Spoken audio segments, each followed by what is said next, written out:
The film opens with Eddie Mora, a struggling writer desperate to produce the book that will finally make him successful. Weeks of writer's block have left him staring at blank pages, his thoughts hitting an invisible wall. Soon after, his girlfriend Lindy tells him she's had enough. She's tired of supporting him financially and no longer believes in their future together. Eddie, blindsided, thought marriage was inevitable, but Lindy insists it's over. Distraught, Eddie leaves and unexpectedly runs into Vernon, his ex-wife's brother. While Eddie pretends he's busy with a contract to save face. Vernon doesn't buy it and invites him for a drink. During their conversation, Eddie admits he hasn't written a single line in months. Vernon, who works in pharmaceuticals, offers him a mysterious pill that supposedly unlocks the full potential of the human brain. Though Eddie initially refuses, Vernon gives him one for free.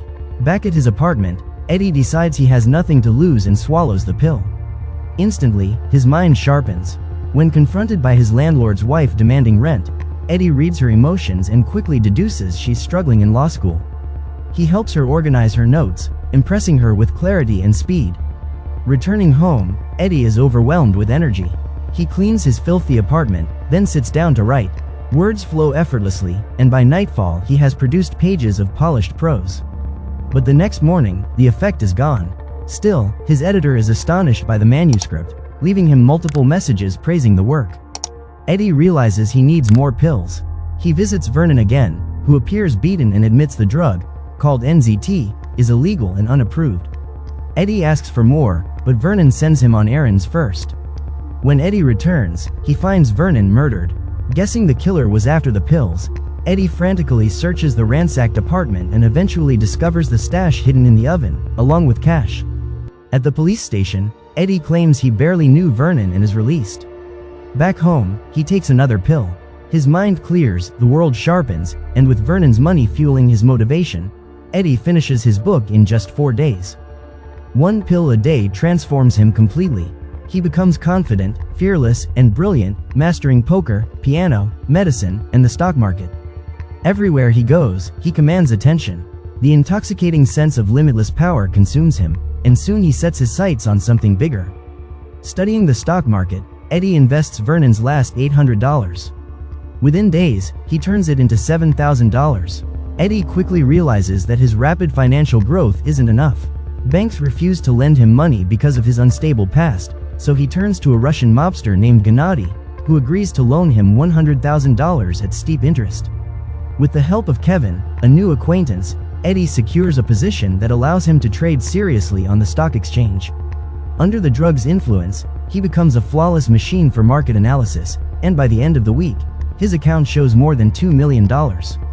Word of his success spreads, and Kevin informs him that a powerful financier named Carl Van Loon wants to meet. Eddie's transformation also rekindles his personal life. Lindy agrees to dinner, and Eddie impresses her with fluent Italian and uncanny emotional insight. Soon, they are back together, but Eddie begins to notice troubling signs. A mysterious man seems to be following him, and he experiences sudden disorientation, as if reality itself is slipping. The day of the meeting with Van Loon arrives. Carl listens quietly as Eddie explains how he multiplied his fortune in just 10 days. Van Loon's assistant is impressed but wary of Eddie's growing arrogance. Later, in the car, Van Loon hands Eddie a list of companies. Within minutes, Eddie deduces that Carl is preparing a major merger with Hank Atwood's business. Van Loon is astonished at his speed and insight, and when Eddie warns of potential risks, Carl schedules another meeting. Buoyed by this recognition, Eddie takes a walk. Without realizing it, he covers 20 blocks and ends up at a subway station, where he fights off 4 attackers with ease. The pill dredges up martial arts techniques buried in his memory from films, enabling him to defeat them effortlessly. Later, he drifts into a suburban bar, then a party, where he again spots the mysterious man before leaving with a stranger to a hotel. When the drug wears off, Eddie cannot recall the last 18 hours. Injured from the fight, he limps home, shaken. The next morning, Eddie begins to understand the drug's toll. He refuses to take another pill and tries to work on Van Loon's documents, but without NZT, the papers look like incomprehensible symbols. Feeling weak, he asks Kevin to reschedule the meeting, but Kevin insists Van Loon won't give him another chance. Eddie attends the meeting anyway, but without the drug, he feels exposed. Carl explains that Hank Atwood, once unknown, now heads one of the largest energy companies. But Eddie's mind is elsewhere. News reports that Maria Winter's body has been found. Horrified, Eddie realizes she was the woman he spent the night with at the hotel. Witnesses mention a man seen near her, and Eddie panics, fleeing the meeting. Melissa's call clarifies things. She warns Eddie about the pills, and they arrange to meet. At the park, Eddie tries calling Vernon's old clients, only to discover most are dead or hospitalized. Dialing another number, he hears the phone ring nearby. It belongs to the man who has been following him. Eddie escapes, shaken. Meeting Melissa, he barely recognizes the once glamorous woman. She admits she too was a client of Vernon's. At first, NZT made her life perfect, but she learned the drug kills because no brain can withstand such strain. She quit, but now suffers headaches and nausea. Melissa advises Eddie to taper off and quit. Distracted by his own problems, Eddie forgets about Gennadi's loan. When he meets him, Gennadi spots a pill and takes it without hesitation, accompanying Eddie to the bank. Eddie worries about his dwindling supply but remembers a stash at Lindy's apartment. He confesses everything to her, and she finally understands the source of his energy. Eddie asks her to bring him a pill to recover. Soon after, Lindy calls in panic. She is being followed. She flees her car, trying to hide, but the pursuer kills 2 men in cold blood. The distraction is enough for Lindy to escape. Finding temporary safety, Lindy tells Eddie the pursuer is still after her. Realizing she has no other option, she swallows the pill. Instantly, her mind clears, her brain begins analyzing the environment, mapping escape routes, and predicting outcomes. Almost instinctively, she heads toward the ice rink, anticipating each move. She manages to wound the pursuer and break free, eventually reaching Eddie and handing him the pill he desperately needs. The two rent a hotel room, and the next morning Lindy admits she finally understands how drastically the drug transforms a person. Eddie promises he'll stop once he secures a stable, carefree life for them. But new complications arise. Gennadi, impressed by the pill's effects, demands more. Eddie reluctantly gives him several pills to buy time, then hires bodyguards, instructing them to remain discreet. Eddie meets again with Van Loon, who reveals he fired several employees after seeing Eddie's report, work that one man accomplished better than an entire team. 2 months after starting NZT, Eddie has become a central figure in the largest corporate merger in history. Knowing his supply will eventually run out, Eddie offers a chemist $2 million to replicate the drug. He even has hidden pockets sewn into his suits to keep pills close at hand. But trouble soon follows. A witness in the Maria Winter case identifies Eddie as the man seen near her the night she died. Eddie hires New York's best lawyer, who discovers all evidence at the crime scene was meticulously erased. Despite looming arrest, Eddie continues negotiations with Hank Atwood.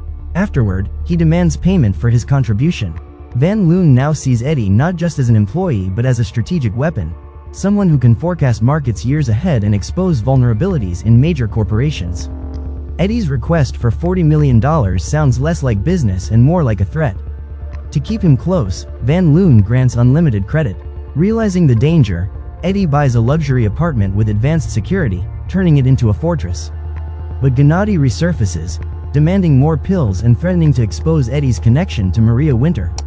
On the day of a meeting, Atwood's wife arrives instead, explaining her husband is hospitalized. Escorting her, Eddie recognizes her driver as the same man who once chased him. He realizes Atwood was also using NZT. During a lineup, the witness fails to identify Eddie, leaving him safe for now. Later, he learns Atwood has fallen into a coma. Retreating to the restroom, Eddie discovers his stash is empty.